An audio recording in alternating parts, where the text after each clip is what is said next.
The 16th of July 1969 को Apollo mission launch हुआ और फिर द 21st of July 1969 को किसी इंसान ने मून पर पहली बार कदम रखा।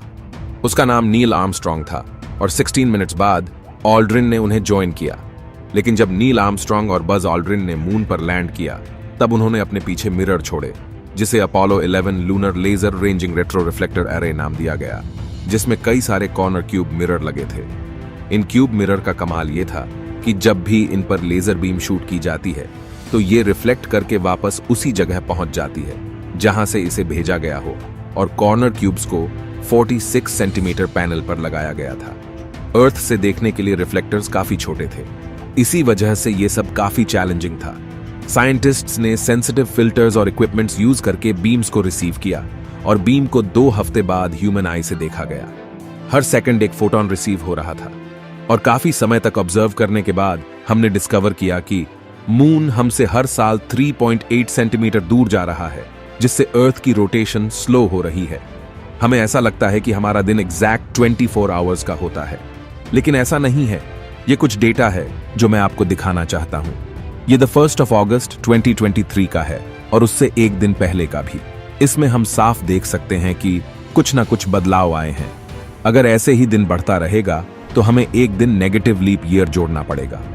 हर 1554.48 डेज पर और हर 100 साल में हमारा दिन 2 मिलीसेकंड बढ़ेगा। इससे हम कैलकुलेट कर सकते हैं कि करोड़ों साल पहले मून अर्थ के काफी पास था, जिस वजह से हमारा दिन आज के मुकाबले आधा होता रहा होगा। अब हम समझते हैं आखिर मून हमसे दूर क्यों जा रहा है और अर्थ की रोटेशन स्लो क्यों हो रही है। इसका कारण मून की ग्रेविटी है। ग्रेविटी की वजह से बनने वाले टाइड्स जब अर्थ को अपनी तरफ पुल करता है तब अर्थ का एक साइड उसके ज्यादा पास होने की वजह से ज्यादा पुल करता है, लेकिन वहीं उसकी ऑपोजिट साइड पर इतना पुल नहीं लगता है, जिसकी वजह से दोनों पर एक बल्ज क्रिएट होता है। मून के पास पानी ना होने से उस पर कम बल्ज बनता है। अर्थ और मून दोनों घूम रहे हैं। अर्थ अपनी एक्सिस पर स्पिन करके एक दिन में एक चक्कर लगा लेता है और मून अर्थ के चारों ओर ऑर्बिट में एक चक्कर 27.3 अर्थ डेज में पूरा करता है और इसी सेम रेट से अपनी एक्सिस पर भी रोटेट करता है। इसी समय अर्थ स्ट्रेच होता है और बुल्ज भी मून के साथ रोटेट करता है, लेकिन अर्थ मून से ज्यादा तेजी से स्पिन करता है। इसी वजह से अर्थ पूरी तरह से स्ट्रेच नहीं हो पाता है और कभी भी दोनों के बुल्ज अलाइन नहीं हो पाते हैं, जिसके कारण टॉर्क लगता है और फिर अर्थ की रोटेशन को स्लो करता है। और मून की ग्रेविटी की वजह से जो फोर्स लगता है वो अर्थ के सेंटर की तरफ डायरेक्टली पॉइंट नहीं करता है। इसी फोर्स की वजह से मून आगे की तरफ बढ़ता है और हायर ऑर्बिट में मूव करता है। अगर आसान भाषा में समझा जाए तो हमारा अर्थ ही मून के दूर जाने का कारण है।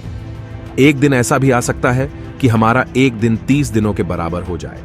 जैसा कि आप सबको पता है कि हमें मून का एक ही साइड देखने को मिलता है, क्योंकि मून अर्थ के साथ टाइडली लॉक्ड है। करोड़ों साल पहले मून तेजी से अपनी एक्सिस पर घूमता था, लेकिन अर्थ की ग्रेविटी मून की रोटेशन को तब तक स्लो करता रहा जब तक मून की रोटेशन स्पीड और ऑर्बिटिंग स्पीड बराबर नहीं हो गई। इसका मतलब मून को जितना समय अपनी एक्सिस पर घूमने में लगता है, उतना ही समय उससे अर्थ का एक चक्कर लगाने में भी लगता है। यही कारण है कि हमें मून की हमेशा सेम साइड दिखती है, और ऐसे ही और भी लार्ज साइज के मून सोलर सिस्टम में अपने प्लैनेट्स के चारों ओर टाइडली लॉक्ड है। लेकिन हमने कुछ समय पहले द 29th of June 2022 को ग्लेशियर्स के पिघलने की वजह से पानी का मास अर्थ के सेंटर ऑफ रोटेशन की तरफ जाने की वजह से अर्थ को तेजी से घूमते देखा, जिससे दिन 1.59 मिलीसेकंड छोटा हो गया था। फ्यूचर में ऐसा भी हो सकता है कि ये दोनों चीजें एक दूसरे को बैलेंस कर दे। अगर वीडियो और जानकारी अच्छी लगी हो तो लाइक और सब्सक्राइब करना ना भूलें।